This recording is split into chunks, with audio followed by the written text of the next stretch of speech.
The letter arrived on a Tuesday, tucked between a tradesman's bill and a notice from his solicitor, and Lord Edmund Ashworth, Earl of Fenwick, held it for a long moment before he opened it. He did not need to open it. He knew the handwriting before his fingers broke the seal. He had watched those letters form for 11 years. The slight leftward lean of the capital A, the looped tail on the lowercase g, the way the ink thickened at the end of each word where the pen rested before lifting. He had read that hand in letters crossed and recrossed to save paper, in household ledgers, in the margin of a library book she had borrowed and never returned, in the note she had left him the morning she died, which he had not been able to burn and had not been able to keep, and which had lived in the locked drawer of his dressing table for 2 years now, neither here nor there. Clara had been dead for 2 years. The letter was dated yesterday. Edmund set it down on the surface of his desk without reading further. He set it face down, as though the paper might otherwise continue to look at him. Outside the window of his study at Fenwick Park, the November grounds lay in the last of the afternoon light, the elms stripped to their bones, the lake gone silver and still. He stood very straight, as men of his temperament and his station learned to stand when the thing pressing on them was not something that could be held at arm's length by posture alone. Then he picked it up again and read it. The letter was addressed to no one. It began mid-sentence, the way Clara had always begun her letters, as though she had already been speaking aloud before her pen touched the paper. It contained 3 paragraphs in her hand, in her ink, using the particular abbreviated form of address she had reserved for him alone. It described the east parlor at Fenwick Park in the present tense. It mentioned the broken latch on the garden gate that no one had repaired. It named his daughter, Rosalind, now 7 years old, and it named the governess. It named the governess by her full name, Miss Cecily Marsh. Edmund had not yet met Miss Marsh. She had arrived 3 days prior, engaged by his housekeeper during his absence in London, and he had been told she was satisfactory and had not inquired further. He intended to receive her formally that week. He had not yet formed an impression of her beyond the distant figure he had glimpsed crossing the south garden with Rosalind's small hand inside hers, both of them angled against the wind, Rosalind apparently talking at some length about something that made the governess bow her head as though she were taking the matter seriously. He read the letter a second time. Then he went to find Miss Marsh. He knew, as he descended the main staircase, that he was not entirely composed. He had trained himself to composure the way a man trains himself to ride, through repetition and a refusal to show the horse what he felt, and it had served him well enough across 2 years of solicitors' visits and condolence calls and the necessary business of being an earl without a countess. The estate ran. The tenants were served. Rosalind ate and slept and grew, and had not, so far as anyone could determine, been irreparably damaged by a father who did not know how to be present in the ways that mattered most. He had managed. He was proud of very little from the last 2 years, but he was proud of having managed. The letter in his coat pocket did not feel like managing. It felt like the world had decided, in its unhurried way, to address him directly, and he was not certain he was equal to whatever it intended to say. He found her in the library, which he had not expected. She was seated at the far table with Rosalind beside her, both of them bent over a large illustrated volume of natural history that had belonged to Edmund's grandfather, and the governess was reading from it in a low voice, her finger tracing the text. She did not hear him enter. The fire had burned low, and neither of them had noticed, too absorbed in the engraving of a migratory swallow to attend to the cold pressing in at the window frames. Rosalind's head was tipped against the governess's arm at an angle that suggested Rosalind had been in that position for some time, and that neither of them had remarked upon it. Edmund stood in the doorway for longer than was necessary. The governess, when she finally looked up, did not startle. That surprised him. Most people startled when they realized he had been standing in a room watching them. She simply looked at him with a direct and level gaze, the kind that held its ground without aggression, and said, "My lord," and rose. Rosalind scrambled up too, beaming at her father with the particular ferocious joy of a child who has something to tell and cannot wait for the proper moment to tell it. Edmund said, "I should like to speak with you, Miss Marsh, when Rosalind is settled."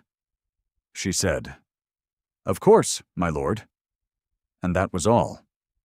He noticed as he left that she moved to replace the natural history volume on the correct shelf without being asked, and that she told Rosalind quietly to fetch her shawl before the walk to the nursery. Small things. The kind of things one either knew to do or did not. He should say, for the record, something about her appearance. Not because it was relevant to the letter, but because it was the thing he found himself unable not to observe. It was not that she was distinguished in the way the season prize distinction, meaning diamonds and a practiced entrance and a family name that opened rooms. She was not that. She was the daughter of a lady's companion, educated above her station by the generosity of a woman who had valued her mother's service and had extended that value to the child, and she wore it the way women who have earned their education wear it, as a private thing not requiring an audience. What he noticed, if he was being precise about it, was the way she occupied the room. Not the governess's self-effacement he had come to expect in service positions, the deliberate smallness of women who had learned that taking up space invited correction. She was simply present, in the way that people who know their own minds tend to be present, and when she looked up at him, there was nothing in her expression that apologized for the fact of her looking. She was 24 years old, or so his housekeeper had said. She was slight and straight-backed, with dark brown hair dressed neatly at the nape of her neck, and she had the kind of face that repaid a second look, not the polished, symmetrical prettiness that announced itself across a ballroom, but something quieter and more particular. Gray eyes with a quality of attention in them, a mouth that held itself still until it had something worth saying. She wore a gray wool gown that had been washed many times and was beginning to show it. She wore it without apology. He was not thinking about her appearance. He was thinking about the letter. If you are inclined toward this kind of mystery, stay close. It has been a long time since Fenwick Park held a question that did not eventually answer itself. Edmund received Miss Marsh in the study at 8:30. He offered her the chair across the desk, and she sat in it the way people sat when they were accustomed to sitting where they were told. He placed the letter on the desk between them. He said, "I found this among this morning's post. I should like to know whether you recognize the handwriting." He watched her face as she read it. He watched it carefully, because he had spent 2 years learning to read the faces of people who were not saying what they meant, and he had become very good at it. What he saw on her face was not guilt. It was not performance. It was something he had not anticipated, which was recognition of a particular and private kind, followed immediately by an effort to contain it. She said after a moment, "May I ask when the Countess of Fenwick passed away, my lord?" He said, 2 years ago, November. She looked at the letter again.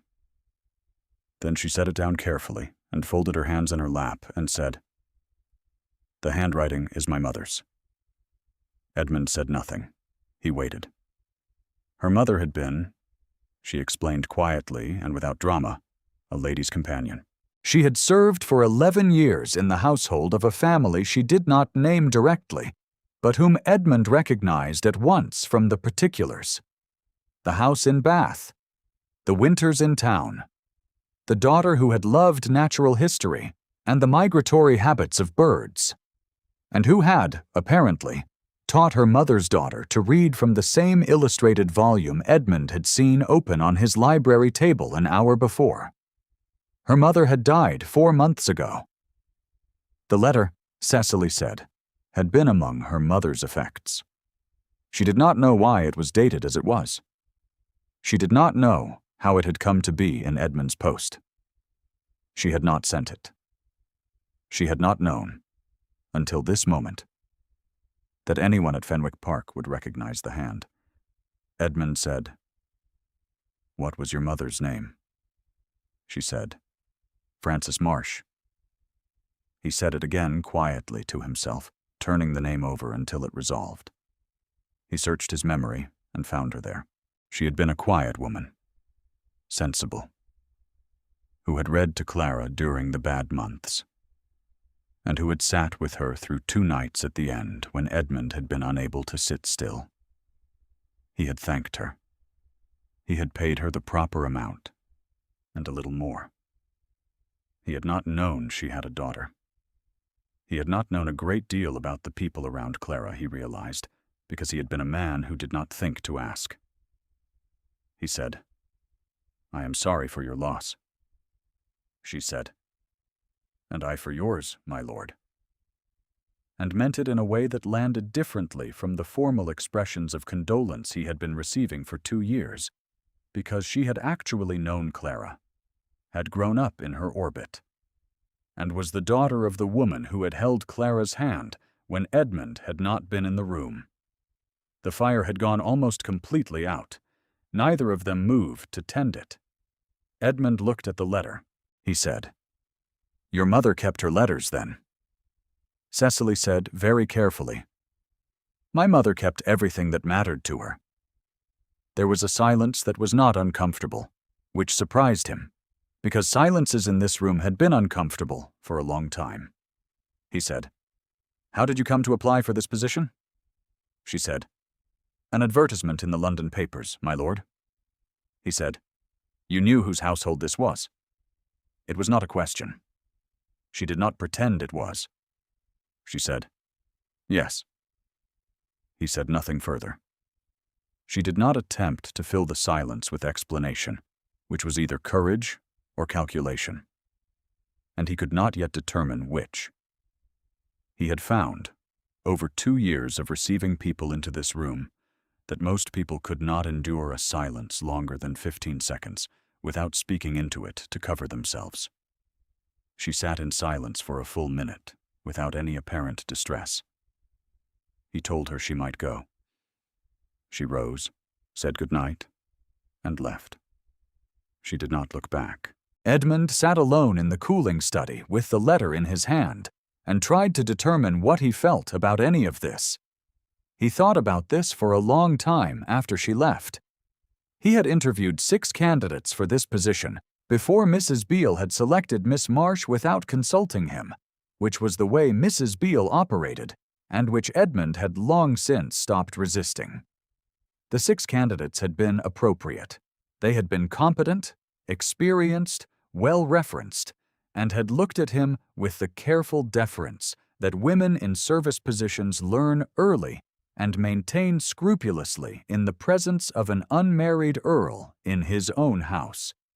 He had known, without pleasure, exactly how each interview would proceed before it was over. He had not known how this one would proceed. He still did not know, precisely, what had happened in that study, except that he had expected to feel like a man conducting a professional inquiry, and had instead felt like a man who had been asked a question he did not yet have an answer for. The fire had gone out completely by the time he finally set down the letter and went to bed. In the morning, he watched from the window of his dressing room as Miss Marsh and Rosalind walked the east lawn. Rosalind was wearing the blue wool pelisse with the brass buttons that she had grown somewhat too large for, and she was skipping at irregular intervals, which suggested she was happy. The governess walked beside her with her hands clasped behind her back, head turned to listen. At the broken gate to the kitchen garden, Rosalind pushed at it, and it held. The governess examined the latch for a moment, then lifted it at a particular angle he had not known worked, and the gate opened. Edmund set down his shaving cloth. She had known about the gate. She had known about the gate because her mother had written to her about the gate, or had described Fenwick Park to her in the way that mothers described the places they spent their working lives, and the gate had been in the description somewhere, noted in passing. He did not know what to do with this. He went down to breakfast. His neighbor Lady Hargrove called that afternoon, which was not an event in itself, since Lady Hargrove called on any pretext. She was 63 years old, sharp-tongued, fiercely loyal to those she had decided to be loyal to, and she had decided 11 years ago to be loyal to Edmund's mother, who was dead, and had transferred the loyalty to Edmund with the efficiency of a woman who knew what she was about. She did not approve of his mourning. She had said so directly on 3 occasions. She had subsequently said nothing more on the subject, which was the way she registered that she had been heard and would wait. She took tea in the drawing room. She asked after Rosalind. She asked how the new governess answered. Edmund said the governess was satisfactory. Lady Hargrove said, "She came well recommended, or so Mrs. Beale tells me. The daughter of someone who knew the late Lady Fenwick, I believe." Edmund said, "Mrs. Beale is well informed." Lady Hargrove said, with the particular pleasantness she deployed when she meant to be pointed, "She is the best housekeeper in the county, and has kept Fenwick Park in order for 8 years, and she told me herself that the child has eaten properly for the first time in months. So I imagine the governess answers very well indeed." Edmund said nothing. He drank his tea. Lady Hargrove looked at the window and said, in a different register, "She is not intruding, Edmund. A child eating properly is not an intrusion." He knew it was not about the eating.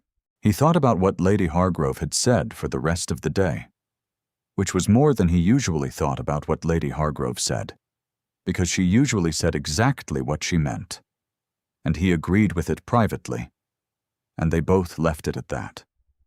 This time, he found he could not leave it. He stood at his study window for 20 minutes looking at the November grounds and not looking at them, which was a habit he recognized in himself and did not like. Then he found the second thing, that afternoon, in the library. He had gone in to retrieve the land agent's report that he had left on the corner table, and he found instead, lying open and face up on that same table, a small journal in a hand he did not recognize. He would have left it, since it was not his property and not his concern, but his eye caught his own name in the first line visible, and he stopped. The journal was hers. The entry open before him had been written, by the date at the top of the page, 3 weeks before she arrived at Fenwick Park. He read only what his eye had already taken in before he could prevent it. The words settled before he could prevent them. "I do not know what I expect to find there. My mother said he was the kind of man who did not know how to let people help him. She said this as an explanation, not a judgment. I think she meant it as something for me to understand before I went." He closed the journal. He left it where he had found it. He left the room. He sat with that sentence for 3 days. On the 4th day, Rosalind fell ill with the ordinary kind of childhood fever that is alarming. And then, mercifully, not alarming, and Edmund spent 2 days in the nursery wing in the way that he had learned, over 2 years, to be present. Miss Marsh was already there when he arrived the first morning, sitting beside the bed with a damp cloth and the natural history volume open in her lap, reading in the low, warm voice he had first heard in the library. She looked up at him when he came in, and then looked back at the book, and kept reading without interrupting herself, which he found, to his own surprise, steadying. He took the chair on the other side of the bed. They sat like that for most of the morning. The three of them. The fire high, the November dark outside the windows. Rosalind somewhere between sleep and listening, with the particular loose quality of a sick child who knows she is attended to. Edmund had forgotten, if he had ever known, what it was to sit in a room and not be required to do anything except be present in it. He had spent 2 years being purposeful, because purposefulness was what he knew how to manage when grief was the alternative, and now he was sitting in his daughter's nursery with his hands folded and a governess across the bed reading about birds, and he was not doing anything, and the world did not appear to have stopped. Edmund did not attempt to speak. He sat and listened to the governess read about the breeding patterns of the common swift, which was not a subject he had thought about before, and found that it settled something in him that had not been settled in a long time. On the second afternoon, when Rosalind was sleeping properly, she said quietly, without preamble, "My mother told me she used to read to your wife from that book. The same passages," she said. Lady Fenwick liked the chapter on migration. Edmund said, "She did." Then, after a pause, "Clara liked the idea that something so small could find its way home across so much distance." Cecily said, "My mother liked it for the same reason." Edmund looked at the fire. He said, "What reason did you come here for, Miss Marsh?" She was quiet for a moment. Then she said, "I came because my mother loved this house and the people in it, and because Rosalind needed someone who already understood what had been lost. I did not come for any other purpose, my lord. If that troubles you, I will leave at the end of the month and give you a proper interval for a replacement." He said, "It does not trouble me." She looked at him then, steadily. He said, "Stay." She held his gaze for a moment and then looked back at Rosalind, which was the appropriate thing to do, and which he appreciated. The fever broke by nightfall. Rosalind sat up the next morning asking for toast and a particular story about a princess who lived in a lighthouse, which was not in any book in the library, but which she apparently knew from memory, and which she told in full while Rosalind ate her toast in a systematic way that suggested complete recovery. Edmund stood in the doorway listening and told himself he was checking on his daughter's health. He did not tell himself what was happening. He was a man who had learned, by experience, the danger of telling himself things before he was certain of them, because he had told himself a great many things in the first year after Clara died, and most of them had been wrong. He had told himself he was managing when he was only enduring. He had told himself Rosalind was fine when she was eating in silence and sleeping badly, and had stopped asking the questions she had always asked, the relentless why questions of a child whose mind was always running ahead of her experience. He noticed things instead. It was the only honest thing he could do. He noticed that Rosalind had resumed asking questions. He noticed that the questions had changed, deepened, taken on a quality of genuine curiosity that he recognized as her mother's, without it being painful to recognize it. He noticed that the house, in the evenings, sounded different. Not louder, not more crowded, but occupied in a way it had not been occupied for 2 years. A warmth moving through the rooms that had nothing to do with the fires being better tended, though those were better tended also. He noticed that he looked for her at meals he did not share with her. He noticed that when he sat down to read the estate accounts in the evening, he found himself listening for the sound of the nursery door. He noticed all of this without naming it. It was the most careful thing he had done in 2 years. Lady Hargrove called again the following week, which was once more than her usual frequency, and said with the directness that was her primary social mode, "You are not the same as you were in September.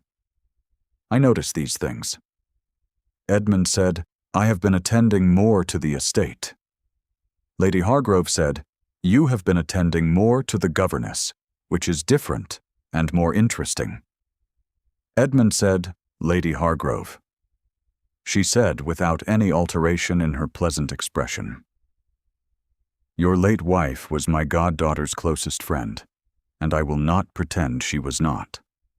Clara has been gone 2 years, and Rosalind is 7 and growing, and you are 34 and in perfectly good health. And the winter is very long, and Fenwick Park is very quiet. I am not suggesting anything improper. I am suggesting that you stop standing in doorways and sit down." Edmund said nothing. She said, "The letter business is not mysterious, by the way. Mrs. Beale found it in the box of Mrs. Marsh's effects that was delivered here by mistake, along with the personal items that Lady had left at the house in Bath. She was going to tell you, but she wasn't certain how to explain it, so she put it in the Tuesday Post, and hoped for the best. You may reassure Miss Marsh that there is no ghost." Edmund said, after a long silence. I had already reached a similar conclusion. He had not. He thought he might have arrived there, eventually. There was a dinner that December, a modest one of Lady Hargrove's arranging, which included 8 neighbors, and which required Edmund to sit at the head of his own table for the first time since Clara died, without someone else managing the domestic arrangements. Miss Marsh had no place at such a table. She was the governess, and her position was not ambiguous. Edmund had understood that, and made no suggestion otherwise. What he had not accounted for was the question of whether Rosalind would object. Rosalind did not object openly, because she was 7, and had been raised to understand that certain things were simply how things were arranged. What she did was appear at the top of the stairs in her nightgown at 8:30, barefoot, and announce to the assembled company that Miss Marsh had taught her the names of all the rivers in England, and that she thought someone ought to know. Edmund looked up from the bottom of the stairs at his daughter standing in the candlelight, solemn and certain, and felt something shift in his chest in a way he could not have named precisely, but which was identifiable in the body, even if not yet in words. He said, "That is very well done, Rosalind. Now go back to bed." She went. He heard her, on the way up, say something quiet to a figure at the top of the stairs that he had not previously noticed, a figure who turned out to be the governess, come, presumably, to find her charge and return her to the nursery. What Rosalind said was not audible. What was audible, just barely, was the governess's reply, a low sound of something that was almost a laugh, and then the soft close of a door. 2 of his guests exchanged a glance. He pretended not to see it. It was not an evening he had anticipated with any particular feeling, and it turned out to be an evening he would think about for a long time afterward. The table was properly done, because Mrs. Beale considered a properly set table the foundation of a civil household and had maintained it regardless of whether Edmund had anyone to share it with. The 8 guests were the ordinary kind, the decent, reliable neighbors who had continued to call through the worst of it and had never made him feel that his silence was a burden. He sat at the head of the table and found that he was able to do it. He was surprised by how able he was to do it. He spoke, and the conversation was carried, and the evening was what evenings were supposed to be. And somewhere in the upper part of the house his daughter slept, and the woman responsible for his daughter's sleeping was reading, presumably, or writing letters, or simply sitting in the quiet that servants sat in after the household went down. He found himself thinking about her stillness, the quality of her sitting in the study's silence, the way she had neither filled it nor retreated from it. He was halfway through the second remove when Rosalind appeared at the top of the stairs. After the dinner, when the guests had gone and the house was quiet again, he found her in the corridor outside the nursery, checking the latch on the door that sometimes stuck. He said her name before he thought to stop himself. She turned. They were alone in the corridor, which was improper, and she knew it, and she did not move to remedy it immediately, which told him something. He said, "I wanted to thank you. For Rosalind? For the past month." She said, "You have already thanked me, my lord." He said, "I am thanking you again." She looked at him with that level gray gaze and said nothing. He said, "I should like to ask you something, and I recognize it is not something I have any standing to ask, and I understand if your answer is no." He paused. "I should like to know whether you came here only for Rosalind." The corridor was cold. The single candle she was holding threw their shadows long and unsteady against the wall behind her. She said, "My mother told me a great deal about this house, about the people in it." A pause. "She told me about you." He said, "And you came anyway." She said very quietly, "I came because of what she told me." He understood what she meant. He was not certain, in that moment, whether he deserved to be the recipient of such a thing. She was looking at him, still with the same quality of attention she had brought to every room she had entered, that stillness that did not require a response from him immediately, only that he be honest when he gave one. He said, "I do not know how to let people help me. I have been told this." She said, "I know." He said, "I am told I am supposed to sit down." Something moved at the corner of her mouth. Not quite a smile, but the immediate ancestor of one. He reached out slowly and took the candle from her hand so that she would not have to hold it in the cold. Their fingers did not touch. They were very close to touching. He said, "Miss Marsh, Cecily." Her name in his voice was a different shape from her name in his thoughts. She heard it change and was still. "I am not asking anything yet. I am only telling you that I intend to ask it eventually. And I thought you ought to know." She said after a moment, "I think that is the most careful thing anyone has ever said to me."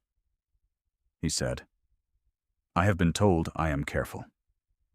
She said, "Your late wife's mother said you were gentle underneath." She said it took some time to see. He held that. He held the candle and the words both, and the corridor was cold. And the house around them was quiet in the way it sometimes went quiet at this hour, complete and unhurrying, as though the walls themselves had decided to be patient. He said, "Then I hope you are patient." She said, "I have been waiting 24 years to find out what I am. I suspect I can manage a little longer." He walked her to the door of the governess's room. He left the candle on the table in the corridor and went back downstairs. He sat alone in the study for a long time with the fire burning low. He thought about what she had said. Not the words exactly, though those were precise and exact and would stay with him, but the fact of having said them. He was 34 years old and an earl and the master of Fenwick Park, and he had conducted himself for 2 years with the kind of careful dignity that becomes its own prison if you are not paying attention. And he had not been paying attention because he had been too occupied with the architecture of functioning to notice that functioning and living were different states. She had said she had been waiting 24 years to find out what she was. He had been waiting 2 years to find out whether he was capable of wanting anything again. It was not a comfortable thing to have discovered in a corridor at 11:30, by candlelight, with a woman he had known for a month. It was the kind of discovery that a man of his temperament and his training would usually require a great deal more time to arrive at. He was aware of this. He was aware that he was not behaving with the procedural caution that had characterized every decision he had made since Clara died, the careful cataloging of risk and benefit, the deliberate wait before commitment. He took the letter from the locked drawer. He read it one more time. His mother's housekeeper had put it in the post by mistake. and there was no ghost, and the mysteries of the world were usually explicable if one waited long enough and asked the right questions of the right people. He held the letter anyway, because what it had done was what it had done regardless of the mechanism of. It had put in his hands, on an ordinary Tuesday, the handwriting of someone who had loved him and known him in the form of a woman he had not yet chosen to love, but was beginning to understand he might, and it had arrived at precisely the moment when his house was ready to receive it. He thought Clara would have found this entirely typical of the way the world arranged itself. He thought, if she had known Francis Marsh's daughter at all, she would have considered this extremely well managed. He folded the letter carefully. He did not put it back in the locked drawer. He left it on the surface of his desk where it would be visible in the morning, in the light, and went to bed. By Christmas, he had asked the question. He asked it in the library, which was where he had first seen her, at the table by the fire with the natural history book between them, Rosalind having been sent to the kitchen on the pretext of fetching biscuits. He had chosen the library deliberately. It was the room he had always thought in, the room where the shelves were full of Clara's books alongside his grandfather's and his father's and his own, the room where he had sat with his land agent and his solicitor and the various procedural witnesses to the last 2 years of his life. And it seemed right that this particular conversation happen inside a room that already knew him in all his variations. The fire had burned well all afternoon. The afternoon itself had been ordinary, the kind of December afternoon that required nothing of anyone, cold and still and gray-lit, the kind that made the interior of a house feel like a decision rather than an accident. He asked it plainly and with no further preparation, because he had discovered over the previous weeks that plainness was the register she received best, and that she did not require him to perform a sentiment he was still learning to feel freely. He said, "I want to ask whether you would consent to marry me. I understand the disparity in station. I understand you came here in a particular capacity, and this is not what you arranged to do. I understand that you may need time, or that the answer may simply be no. I am asking nonetheless," she said, after a silence of about 10 seconds. "I was beginning to wonder whether you would get there before the new year." He said, "Was that a yes?" She said, "That was a yes, my lord." He said, "Edmund." She said, "Edmund," and met his eyes across the table with the same steadiness she had brought to every moment since the day she walked through his door. And if his chest did something that a man of his reserved and careful temperament would not ordinarily have acknowledged aloud, the library was empty enough that no acknowledgment was required. Rosalind returned with the biscuits and looked at them both and said, with the appalling perceptiveness of the very young, "Did something happen?" Edmund said, "Something happened." Rosalind looked between them and then sat down and opened the natural history book to the chapter on migration and said, with a contentment that suggested she had been waiting for this particular something for quite some time, "Good." The engagement was made public with the minimum of ceremony that was socially permissible, which was more ceremony than Edmund would have preferred, and less than Lady Hargrove felt the occasion strictly deserved. She told him so. He thanked her for her opinion, and she told him he was exactly like his mother, which was the highest thing she ever said to anyone. And they parted on excellent terms. The winter was cold, and the house was full of quiet. On New Year's morning there was snow, the kind that fell slowly and covered the east lawn and the broken kitchen gate alike. And Rosalind stood at the window of the drawing room, watching it come down with Cecily beside her, Cecily's hand resting at Rosalind's shoulder. Edmund stood behind them both with his tea going cold in his hand, watching the snow, and thought that this was what his late wife had meant when she had said, on the last evening they had sat together in this room, that the things that lasted were small and warm, and nothing like what one expected. He went to find the letter one more time. The study in the early morning had its own quality of light. The cold gray of a January dawn coming through the windows before the fires were properly lit. Everything in the room given the same flat, even treatment that made no distinction between important things and ordinary things. The land agent's report sat beside the natural history book. The sealed letter from his solicitor regarding the spring tenancy agreements sat beside a small penknife he had used the day before and had not returned to its drawer.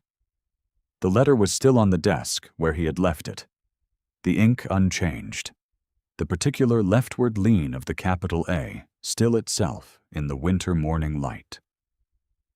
He read the final line, which he had read many times now, and which he understood at last. Tell her she was right to come. Tell her the gate still sticks but lifts from the left.